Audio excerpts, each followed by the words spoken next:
Olá, estou de volta mais uma vez para darmos continuidade à nossa série com o tema Repense.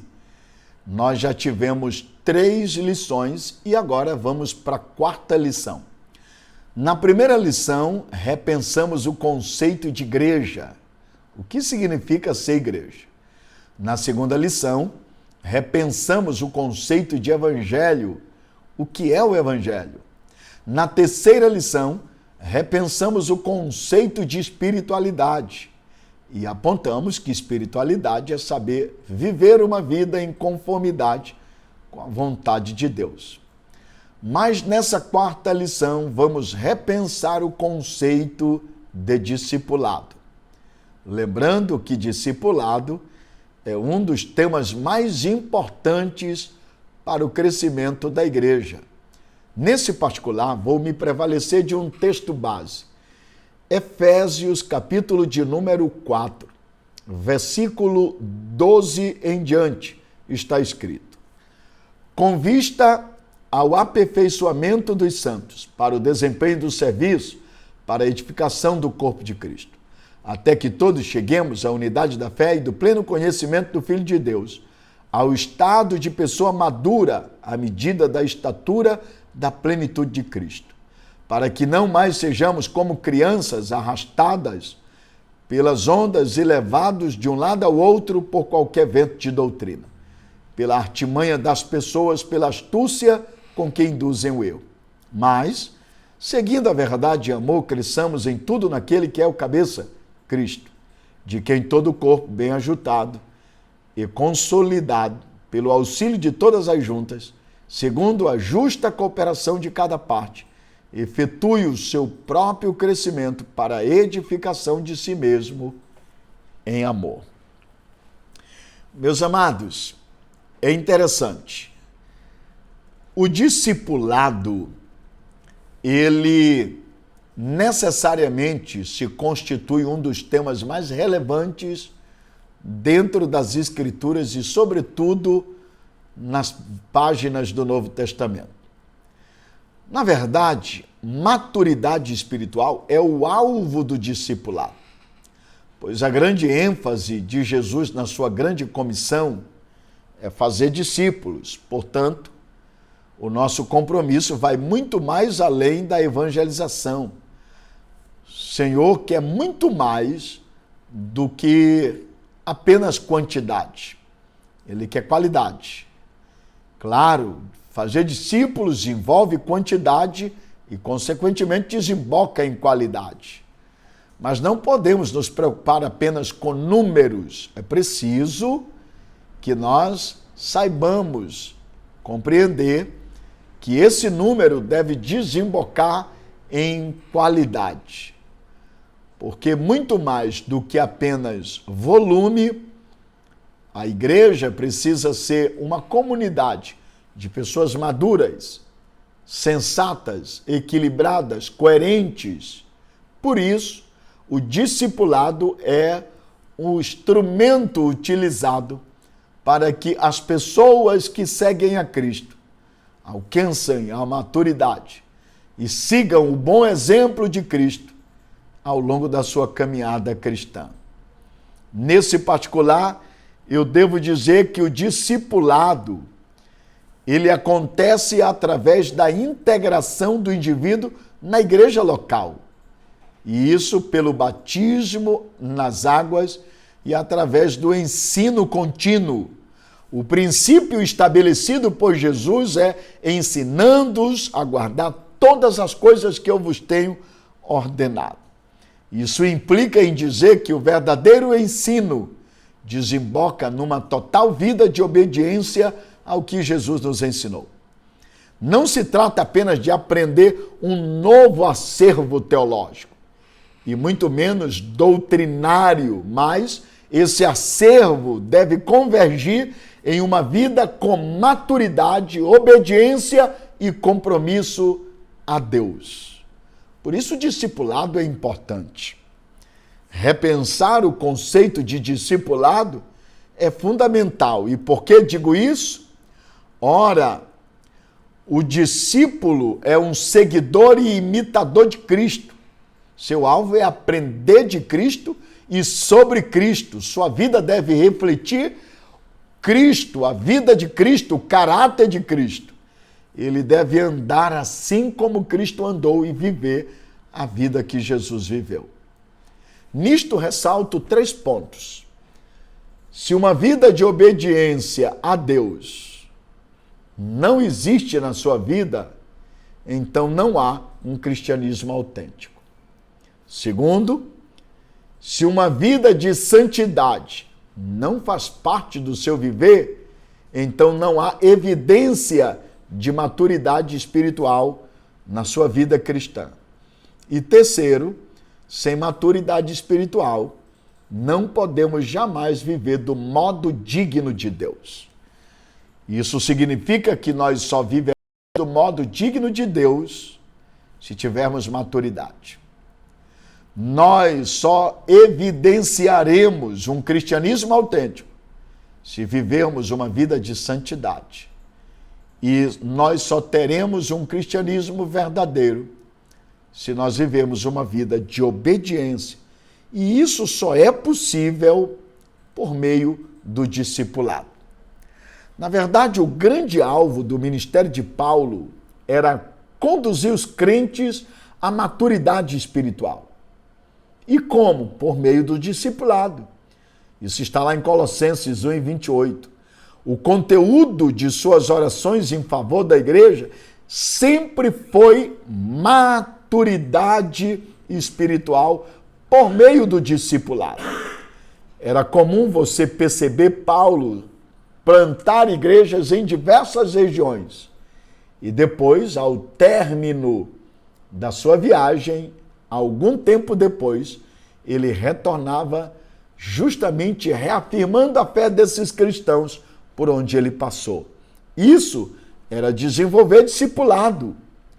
Na verdade, o conteúdo espiritual da vida cristã começa com o discipulado. A própria Bíblia, ela nos foi dada para que pudéssemos chegar à maturidade espiritual. Por isso, é que lá em 2 Timóteo, capítulo 3, a partir do verso 15 a 17, Paulo vai ressaltar a importância das Escrituras como ensino no discipulado. E nesse particular, precisamos repensar o conceito de espiritualidade, mas a partir de uma prática discipuladora. Até os dons espirituais nos foram concedidos para que pudéssemos experimentar maturidade.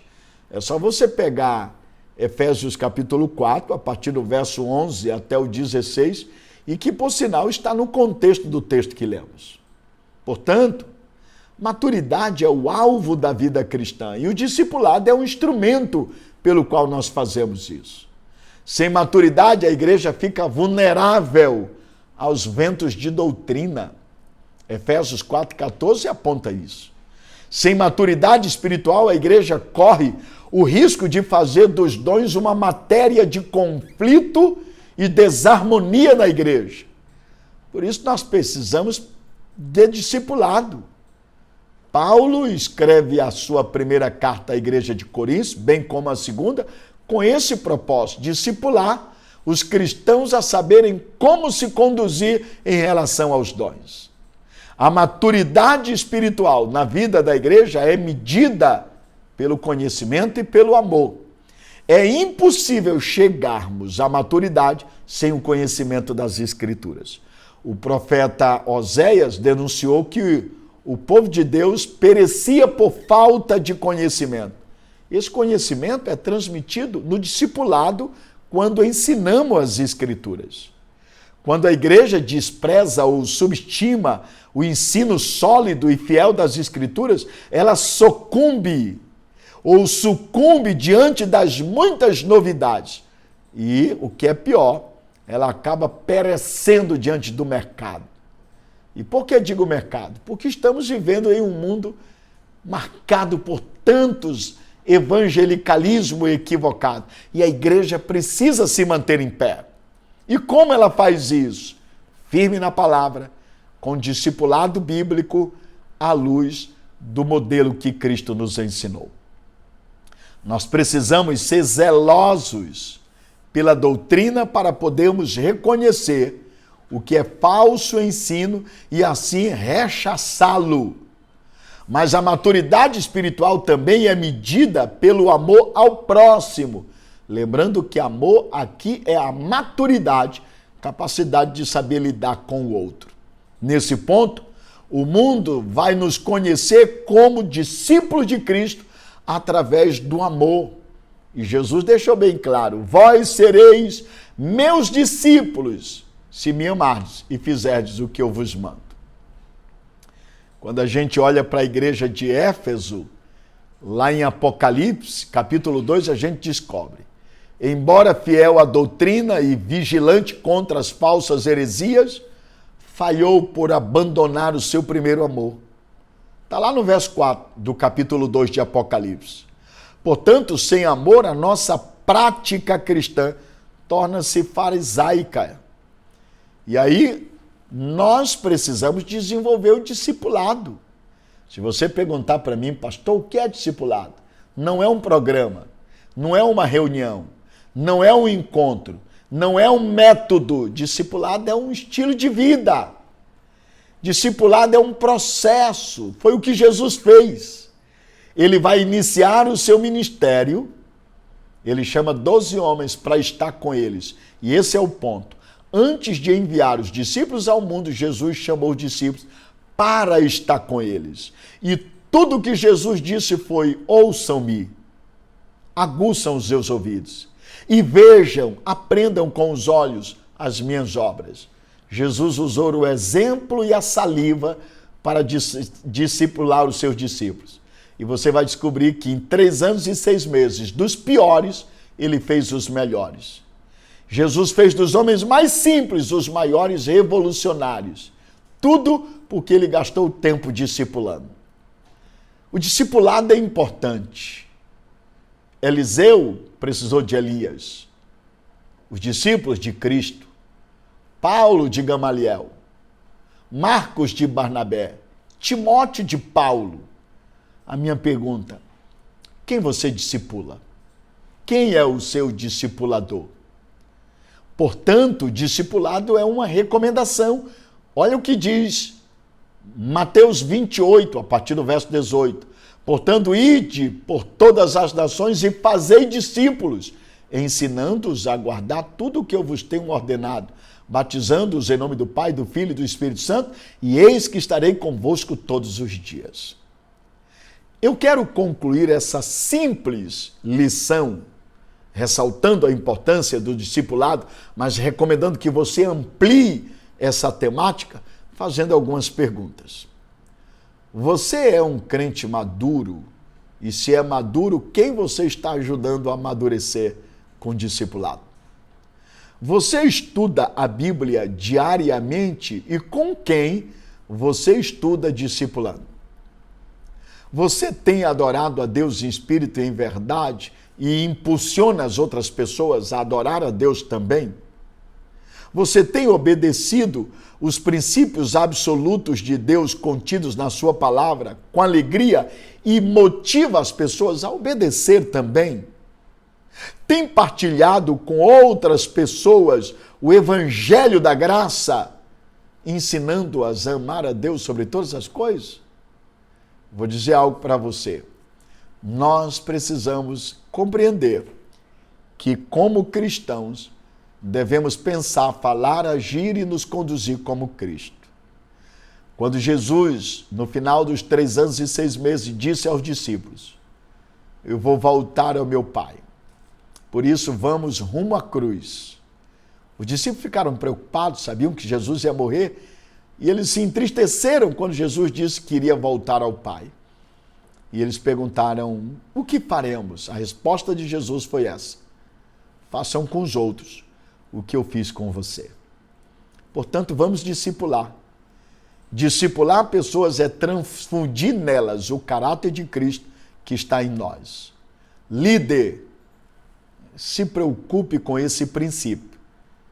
Coloque em prática esse mandamento, porque vai ajudar você a formar líderes, discípulos de Cristo, pessoas apaixonadas por Jesus.